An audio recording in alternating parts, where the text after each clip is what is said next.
Around the mid-1990s, I saw a film by Tony Gatliff called Lachodrome.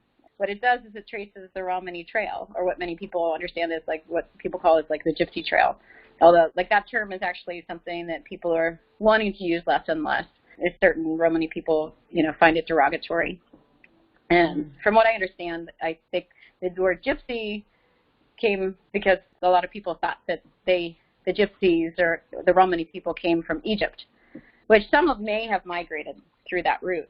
But most people at this point believe that Romani Trail originated in northwestern India and Rajasthan area, and across Asia, and then it split. So there's two major splits.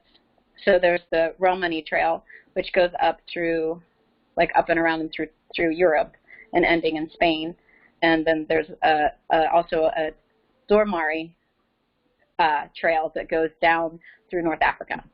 So what I love seeing within that is like all the different connections, and you can see, there's connections in language and music and in the dance and, in culture in general. So now with genealogy tests, they've been able to look into that a little bit further. From what I understand, actually, the Kalbeliya, I don't think are technically related to the Romani. I don't think. From the genealogy, it looks like the Romani are actually more related to the Rajput, which is another caste, like the warrior caste of Rajasthan.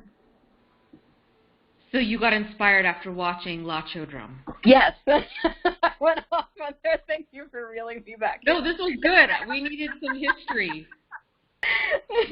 Anyway, so I kept asking around, like, who should I study with? Who should I study with? And the same name kept coming up over and over again. And it was my teacher's name. And her name is Gulabi Sapera.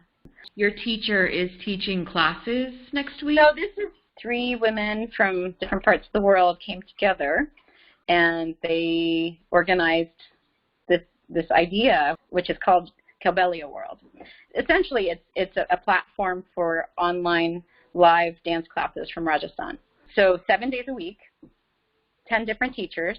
The idea is supporting these women, especially in this time when, they don't have a means to make money otherwise, especially right now, because, they survive a lot with gigs and, just like a lot of artists here. Also with tourists not being able to come, all of those things, it's difficult for them to survive, really. I know for a fact that she's been working directly with like grocers and various people who get food and sending it out to the community and feeding people in need.